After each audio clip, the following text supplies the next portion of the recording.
सुभद्रा कुमारी चौहान की कहानी कदम्ब के फूल। भौजी, लो मैं ले आया।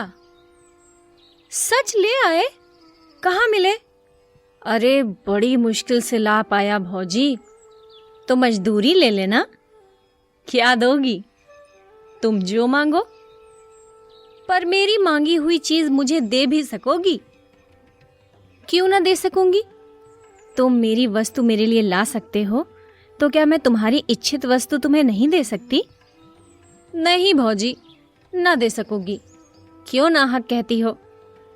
अब तुम ही न लेना चाहो तो बात दूसरी है, पर मैंने तो कह दिया कि तुम जो मांगोगे तुम्हें वही दूंगी। अच्छा, अभी जाने दो, समय आने पर मांग लूंगा। कहते हुए मोहन ने अपने घर की राह ली। दूर से आती हुई भामा की सास ने मोहन को कुछ दोने में लिए हुए घर के भीतर जाते देखा था, किंतु वो ज्यों ही नजदीक पहुंची, मोहन दूसरे रास्ते से अपने घर की तरफ जा चुका था। वो मोहन से कुछ पूछ न सकी, पर उन्होंने ये अपनी आंखों से देखा था कि मोहन कुछ दोने में लाया है, लेकिन क्या लाया है ये वो नहीं जान सकी। घर आते ही उन्होंने बहू से पूछा, मोहन दोने में क्या लाया था? भामा मन ही मन मुस्कुराई और बोली, मिठाई। बुढ़िया क्रोध से तिलमिला उठी और बोली, इतना खाती है, दिन भर बकरी की तरह मुंह चला ही करता है, फिर भी पेट नहीं भरता। बाजार से भी मिठाई मंगा मंगा कर खाती है। अभी मैं न देखती तो क्या तू कभी बतलाती? भामा मुस्कुराते हुए बोली, तो बतलाती क्यों? कुछ बतलाने के लिए थोड़ी ही मंगवाई थी। क्यों? क्या मैं घर में कोई चीज ही नहीं हूं? तेरे लिए तो मिठाई के लिए पैसे हैं, मैं 4 पैसे दान दक्षिणा के लिए भी मांगू तो सदा मुंह से ना ही निकलती है।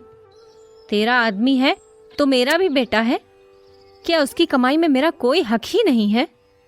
मुझे तो 2 बार सूखी रोटी छोड़कर कुछ भी नसीब ना हो, और तुम मिठाई मंगा कर खाओ। कर लो जितना जी चाहे, भगवान तो ऊपर से देख ही रहा है, वो तो सजा देगा ही। मुस्कुराते हुए बोली, क्यों कोस रही हो माँ जी? मिठाई एक दिन खा ही ली तो क्या हो गया? अभी रखी है, तुम भी ले लेना। चलो रहने दो, अब इन मीठे पुचकारों से किसी और को बहकाना। मैं तो तुम्हारे सब हाल जानती हूँ। तुम समझती होगी कि तुम जो कुछ करती हो वो कोई नहीं जानता। मैं तुम्हारी नस नस पहचानती हूँ। दुनिया में बहुत से औरतें देखी हैं, पर सब तुम्हारे तले हैं। भामा मुस्कुराते हुए बोली, सब मेरे तले तले न रहेंगी तो करेंगी क्या? मेरी बराबरी कर लेना मामूली बात नहीं है। मैं ऐसी वैसी थोड़ी हूँ। चल चल, बहुत बड़प्पन न बघार, नहीं तो सारा बड़प्पन निकाल दूंगी। भामा अब कुछ चिढ़ गई थी, बोली, बड़प्पन कैसे निकालोगी माँ जी? क्या मारोगी? माँ जी को और भी क्रोध आ गया, बोली, मारूंगी भी तो मुझे कौन रोक लेगा? मैं गंगा को मार सकती हूँ, तो क्या तुझे मारने में कोई मेरा हाथ पकड़ लेगा? मारो, देखूं कैसे मारती हो। मुझे वो बहू न समझ लेना जो सास की मार चुपचाप सह लेती है। तो क्या तू भी मुझे मारेगी? बाप रे बाप, इसने तो घड़े में मेरा पानी उतार दिया। मुझे मारने को कहती है। आने दे गंगा को। मैं कहती हूँ कि भाई तेरी स्त्री की मार सहकर अब मैं घर में न रह सकूंगी। मुझे अलग झोपड़ा डाल दे, मैं वहीं पड़ी रहूंगी। जिस घर में बहू सास को मारने के लिए खड़ी हो जाए, वहां रहने का धर्म नहीं। ये कहते कहते माँ जी जोर जोर से रोने लगी। भामा ने देखा कि बात बहुत बिगड़ गई है, अतः वो बोली, तुम्हें मारने को तो नहीं कहा माँ जी, क्यों झूठ मूठ कहती हो? हाँ, मैं मार तो चुपचाप नहीं सहूंगी। अपने माँ बाप की नहीं सही तो किसी और की क्या सहूंगी? चुपचाप ना सहेगी तो मुझे भी मारेगी ना, वही बात तो हुई। ये मखमल में लपेट लपेट कर कहती है तो क्या मेरी समझ में नहीं आता? माँ जी के जोर जोर से रोने के कारण आसपास की कई स्त्रियां इकट्ठा हो गईं। कई भामा की तरफ सहानुभूति रखने वाली थीं, कई माँ जी की तरफ। पर इस समय माँ जी को फूट फूट कर रोते देखकर सबने भामा को ही भला बुरा कहा। सब माँ जी को घेर कर बैठ गईं। भामा अपराधिनी की तरह घर के भीतर चली गई। भामा ने सुना माँ जी आस पास बैठी हुई स्त्रियों से कह रही थी, आप तो दोना भर भर कर मिठाई मंगाकर खाती है, और मैंने कभी अपने लिए पैसे धेले की चीज के लिए कहा तो फौरन ही टका सा जवाब दे देती है।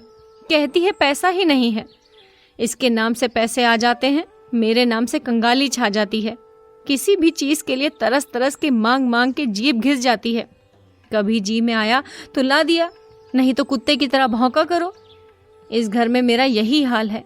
आज भी दोना भर मिठाई मंगवाई है, मैंने जरा ही पूछा तो मारने के लिए खड़ी हो गई। कहती है मेरे आदमी की कमाई है। खाती हूँ, किसी के बाप का खाती हूँ क्या? उसका आदमी है तो मेरा बेटा भी है। उसका 12 आने हक है तो मेरा 4 आने का तो हक है ही। पड़ोस की एक दूसरी बुढ़िया बोली, राम राम राम, यही पढ़ी लिखी होशियार है। पढ़ी लिखी है तो क्या हुआ, अक्ल तो कौड़ी के बराबर नहीं है।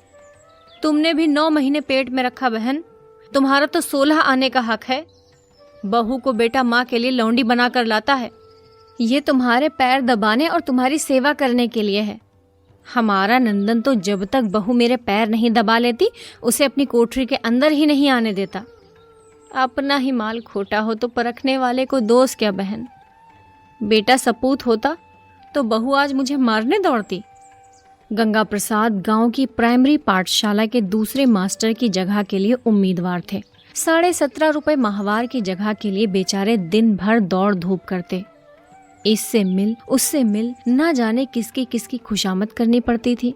फिर भी नौकरी पाने की उन्हें बहुत कम उम्मीद थी। इधर वे कई मास से बेकार बैठे थे। भामा के पास कुछ जेवर रखे थे जो हर माह गिरवी रखे जाते थे और किसी प्रकार काट कसर कर घर का खर्च चलता था। भामा पैसों को दांत तले दबाकर खर्च करती। सास और पति को खिलाकर स्वयं आधे पेट खाकर पानी से पेट भरकर उठ जाती। कभी दाल का पानी ही पी लिया करती, कभी साग उबाल कर ही पेट भर लिया करती। रुपए पैसों की तंगी के कारण घर में प्रायः रोज ही इस प्रकार कलह मची रहती थी। जब गंगा प्रसाद जी दिन भर दौड़ धूप के बाद थके हारे घर लौटे तब शाम हो रही थी। आंगन में उनकी माँ उदास बैठी थी। बेटे को देखा तो नीची आंख कर ली, कुछ बोली नहीं। गंगा प्रसाद अपनी माँ का बड़ा आदर करते थे, उनका बड़ा ख्याल रखते थे। जिस बात से उन्हें जरा भी कष्ट होता वो बात वे कभी न कहते थे। माँ को उदास देखकर वे माँ के पास जाकर बैठ गए। प्रेम से माँ के गले में बाहें डाल दी और पूछा, क्यों माँ, आज उदास क्यों हो? क्या कुछ तबीयत खराब है? नहीं, अच्छी है। कुछ तो हुआ है माँ, तुम उदास हो। अब माँ जी से रहा न गया, फूट फूट के रोने लगी। बोली, कुछ नहीं, मैं आदमी औरत की लड़ाई नहीं लगवाना चाहती। बस इतना ही कहती हूँ कि अब मैं इस घर में न रह सकूंगी। मेरे लिए अलग झोपड़ा बनवा दे, वहीं पड़ी रहूंगी। जी में आए तो खर्च देना, नहीं तो मांग के खा लूंगी। क्यों माँ, क्या कुछ झगड़ा हुआ है? सच सच कहना। आज ही क्या, ये तो 30 दिन की बात है।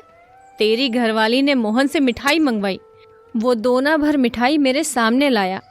मैं जरा पूछने गई तो कहती है, हाँ मंगवाती हूँ, खाती हूँ, अपने आदमी की कमाई खाती हूँ, तुम्हारे बाप का तो नहीं खाती।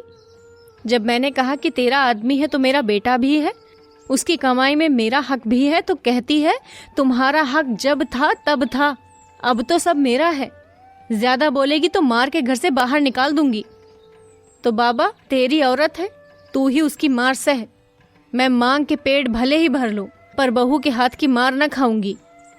गंगा प्रसाद अब न सह सके, बोले, वो तुझे मारेगी माँ, मैं ही ना उसके हाथ पैर तोड़कर डाल दूं। कहते हुए वो हाथ की लकड़ी उठाकर बड़े गुस्से से भीतर गए।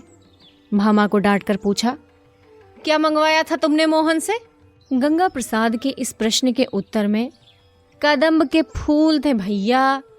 कहते हुए मोहन ने जब घर में प्रवेश किया तब तक भामा ने दोना उठाकर गंगा प्रसाद के सामने रख दिया था। दोने में 8-10 पीले पीले गोल गोल बेसन के लड्डुओं की तरह कदम्ब के फूलों को देखकर गंगा प्रसाद को हंसी आ गई। मोहन ने दोने में से एक फूल उठाकर कहा, कितना सुंदर है ये फूल भौजी। सुभद्रा कुमारी चौहान की कहानी कदम्ब के फूल। कथावाचक सोनम।